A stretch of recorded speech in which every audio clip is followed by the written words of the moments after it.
আজকে আমাদের আলোচ্য বিষয় একটি নভেল যার নাম the other side of silence. The other side of silence written by Urvashi Butalia. এই নভেলটি অর্থাৎ the other side of silence এটা পার্টিশন লিটারেচারের অন্তর্ভুক্ত, অর্থাৎ এই নভেলের থিমটাই রয়েছে the partition of India Pakistan 1946-47। এখানে আমরা দিল্লি তার প্রেক্ষাপটে কিছু কথা পাব, নর্থ ইন্ডিয়ার কথা পাব এবং পাকিস্তানে লাহোরের কথা পাব। তাহলে আমাদের আলোচনার বিষয় the other side of silence written by Urvashi Butalia. তিনি জন্মগ্রহণ করেছিলেন আম্বালা, পাঞ্জাবে। তিনি একজন ইন্ডিয়ান ফেমিনিস্ট রাইটার। 2011-তে শি ওয়াজ অ্যাওয়ার্ডেড পদ্মশ্রী। তাহলে স্বাভাবিকভাবেই পার্টিশন অর্থাৎ দেশ বিভাজন নিয়ে এখানে কথা রয়েছে। পরিষ্কারভাবে বোঝা গেল ইন্ডিয়া এবং পাকিস্তানের যে বিভাজন হয়েছিল সেই বিষয় নিয়ে বা তার প্রেক্ষাপটে কথা। এখানে আমরা পার্সোনাল এক্সপেরিয়েন্সেসের কথা পাবো, অর্থাৎ পার্সোনাল এক্সপেরিয়েন্সেস অফ পার্টিশন। আমরা উর্বশী বুটালিয়া লেখিকা তার নিজস্ব অভিজ্ঞতা সাথে সাথে যারা দেশ বিভাজনের সময় কেউ পাকিস্তান থেকে ভারতে এসেছে, ভারত থেকে পাকিস্তান গিয়েছে, তাদের যে সমস্যা, তাদের প্রতি যে অত্যাচার, সেই সব বিষয় এখানে তুলে ধরা হয়েছে। অর্থাৎ এখানে আমরা পেয়ে যাব যে বিভাজনের সময় বা দেশ বিভাজনের সময় নিজেদের আপনজনের সাথে কিভাবে বিচ্ছেদ হয়, নিজেদের সম্পত্তিকে কি করে ছেড়ে আসতে হয়, অর্থাৎ তাদের জীবনের ফিজিক্যাল অ্যান্ড মেন্টাল যে ফ্রাস্ট্রেশন, যে সাফারিং, ফিজিক্যাল অ্যান্ড মেন্টাল যে সাফারিং, সেই বিষয়গুলো বর্ণনা করা হয়েছে এই novel the other side of silence. অর্থাৎ যেন বলা হয় এই পার্টিশন নিয়ে অনেকেই গল্প, কবিতার, নভেল, স্টোরি সব লিখেছেন, কিন্তু তবু যেন এই পার্টিশনের দুঃখ দুর্দশার কথা অর্থাৎ না বলা কথা অনেক থেকে যায়। তাই দি আদার সাইড অফ সাইলেন্স অর্থাৎ কিনা যেন দি আদার সাইড অফ পার্টিশন, দেশ বিভাজন হয়ে গেলে অনেক না বলা কথা, অনেক যন্ত্রণার কথা থেকে যায়, যেটা গল্প কবিতার মাধ্যমে যেন প্রকাশ করা যায় না। বিশেষ করে যারা সেই সময়ে এই পার্টিশন বা দেশ বিভাজনের দুরবস্থার মধ্যে পড়েছিল, তাদের যে পার্সোনাল এক্সপেরিয়েন্সেস, সেটা এতটাই অবর্ণনীয় বিষয় যে তা বর্ণনা করা সম্ভব নয়। দেখা যাবে আমরা এখানে উর্বশী বুটালিয়ার জীবনেও দেখেছি যে শৈশবকাল তার এক জায়গায় কেটেছে, পরবর্তী জীবন অর্থাৎ পার্টিশন হয়ে যাওয়ার পর দুঃখ দুর্দশাগ্রস্ত অবস্থায় তাকে কি করে জীবনটাকে নির্বাহ করতে হয়েছে, সাফারিংস অফ দ্য পিপল অর্থাৎ জনগণের যন্ত্রণা তুলে ধরা হয়েছে।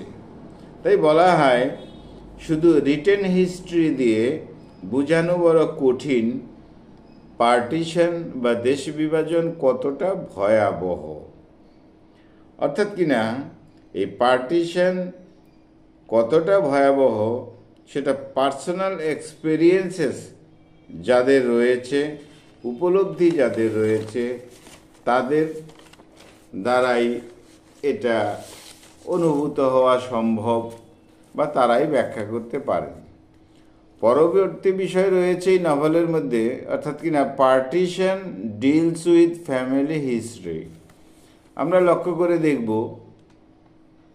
যারা পাকিস্তান থেকে ভারতে এসেছে বা ভারত থেকে পাকিস্তান চলে যেতে হয়েছে, তাদের যে ফ্যামিলির যে হিস্ট্রি, সেটা সেই ব্যক্তি, সেই মানুষজন তারাই যেন, অর্থাৎ যারা ভুক্তভোগী তারাই বুঝতে পারে। অর্থাৎ families collective and individual memory নিখুঁতভাবে বর্ণনা করা হয়েছে। পার্টিশনের কথা, তার দুর্দশার কথা বর্ণনা করা হয়েছে এই নভেলের মধ্যে। এই নভেলে আমরা বলতে পারি যে দ্য হরর অফ পার্টিশন। পার্টিশনের দ্বারা দেশ বিভাজনে যারা যে ভয়াবহ যে আতঙ্ক, যে বিপর্যয়, যে অত্যাচার, সেই সব কিছু বর্ণনা রয়েছে। আর এইসব অভিজ্ঞতা ওরাল হিস্ট্রি দ্বারাই যেন বোঝা যায়। লেখালেখির মধ্যে থেকেও ওরাল হিস্ট্রি, যারা ভুক্তভোগী যে ব্যক্তিরা, যে family, oral history of partition, সেই সব ফ্যামিলির যে সদস্য থাকে, অর্থাৎ ফ্রম জেনারেশন টু জেনারেশন, তারাই ভালো ব্যাখ্যা করতে পারে বা তারা বলতে পারে। এখানে আমরা লক্ষ্য করব যে এই ইন্ডিয়া পাকিস্তান যে পার্টিশনটা হয়, আর এই নভেলের মধ্যে যেটা বর্ণনা করা হয়েছে, এখানে হিন্দু, শিখ অ্যান্ড মুসলিম, এই তিন রিলিজিয়নের কথা বলা হয়েছে। তাহলে হিন্দু অ্যান্ড শিখ, অর্থাৎ হিন্দু, তাহলে হিন্দু এবং মুসলিমদের কথা বলা হয়েছে। Real story of violence.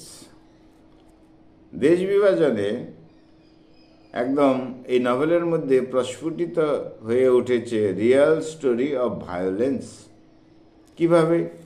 এখানে 20 লাখ পিপল ওয়ার ডাইড। সেই সময় নিখুঁতভাবে নির্দিষ্ট সংখ্যা, পরিসংখ্যানটা পাওয়া যায় না, 20 লাখ, 25 লাখ এরকম পিপল, এরকম জনগণ মারা গেছে। এবং বলা হচ্ছে 75,000, 1 লাখও বলা হয়, 75,000 উইমেন ওয়ার টর্চার্ড।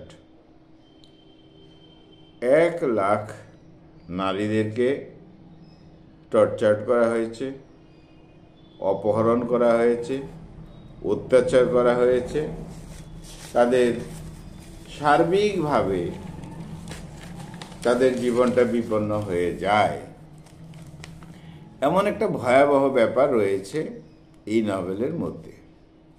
বলা হচ্ছে thousands of family are divided. স্বাভাবিক, যেহেতু পাকিস্তান থেকে লোকজন ভারতে চলে এসছে, ভারত থেকে যারা মুসলিম ছিল তারা পাকিস্তানে চলে গেছে, স্বাভাবিকভাবেই এই যে বিনিময়টা হয়েছে, তখন প্রত্যেকটা ফ্যামিলি তো মানে ধ্বংসাত্মক পরিস্থিতির মধ্যে পড়েছিল।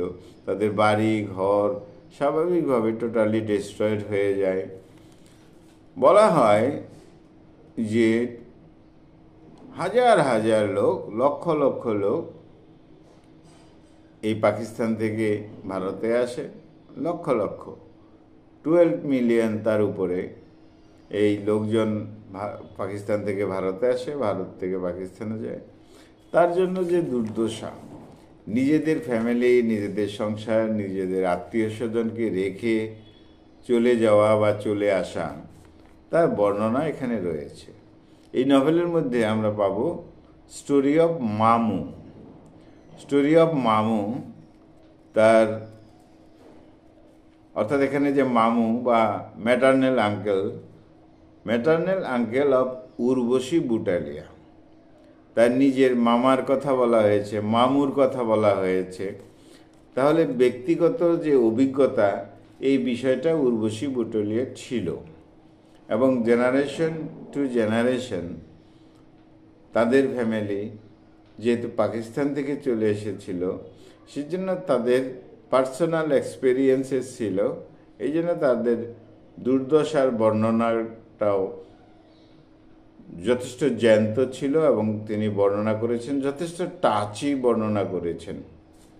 যাই হোক, পাকিস্তানের লাহোরে থেকে যায় এই মামু, অর্থাৎ উর্বশী বুটালিয়ার যে মামু, ম্যাটার্নাল আঙ্কেল, যে মামা, তিনি কোথায় থেকে যান? পাকিস্তানের লাহোরে, আর বাকিরা চলে আসে। কিন্তু পাকিস্তানের লাহোরে থাকা অবস্থায় তাকে বাধ্যতামূলক ধর্ম পরিবর্তন করতে হয়। তাহলে একজন শিখ, তাকে মুসলিম হতে হয়, তখন এই মামুর নাম হয়ে গেল গোলাম মোহাম্মদ শেখ। গোলাম মোহাম্মদ শেখ, তার গল্প এখানে রয়েছে। এখানে আরেকটা এপিসোড আমরা পেয়ে যাব, স্টোরি অফ জিনাব অ্যান্ড বুটা সিং। বুটা সিং একজন জাট ছিলেন, জেনাব একজন মুসলিম মেয়ে, অর্থাৎ তাদের লাভ স্টোরি, মুসলিম হিন্দু, অর্থাৎ জেনাব অ্যান্ড বুটা সিংয়ের লাভ স্টোরি এই নভেলের মধ্যে রয়েছে। তাছাড়া এখানে আরেকটি ক্যারেক্টার আছে বসন্ত কায়র, বসন্ত কায়রের ক্যারেক্টার রয়েছে। তাহলে এই উর্বশী বুটালিয়া, তার যে মা ছিলেন তার নাম ছিল সুভদ্রা। সুভদ্রা, আর এই সুভদ্রার ভাই হলো কিন্তু এই মামু ক্যারেক্টার। তার প্রকৃত নাম বলা হয়নি, অর্থাৎ হিন্দু নামটা বলা হয়নি, মুসলিম নামটা তার বলা হয়েছে গোলাম মোহাম্মদ শেখ, অর্থাৎ যখন তিনি ধর্ম পরিবর্তন করেন। যাই হোক, লাহোরে ধর্ম পরিবর্তন করতে হয় তাকে, এবং এই মামু বিয়েও করেছিলেন, ফয়জিয়া বেগমকে বিয়ে করেছিল। এরকম কাহিনী রয়েছে। তার 4 sons and 3 daughters, তার বর্ণনা রয়েছে। মামুর যে মাদার ছিল দয়ামন্তী দেবী, সেই দয়ামন্তী দেবীকেও কিন্তু ধর্ম পরিবর্তন করতে হয়, তখন তার নাম হয়ে যায় আয়েশা বিবি। তাহলে এইভাবেই বোঝা যাচ্ছে যে ইন্ডিয়া এবং পাকিস্তানের যে পার্টিশন, দেশ বিভাজন, সেই সময়কার ঘটনাই রয়েছে এই novel the other side of silence, যেটা লেখা হয়েছিল 1998। এটা পার্টিশন লিটারেচারের অংশ। The other side of silence এর সাবটাইটেল হলো voices from the partition of India, written by Urvashi Butalia, একজন ইন্ডিয়ান ফেমিনিস্ট রাইটার। তাহলে বন্ধুরা, একটা স্বাভাবিক একটা ছোট্ট করে বর্ণনা দেওয়ার বিষয় ছিল যে এই নভেলের মধ্যে কি আছে, এর বিষয়বস্তুটা কি। তাহলে আজকে আমাদের আলোচনার বিষয় ছিল পার্টিশন লিটারেচারের অংশ, novel the other side of silence, written by Urvashi Butalia. বন্ধুরা, খুব ভালো থেকো, আমার চ্যানেলটা সাবস্ক্রাইব করো। Thank you.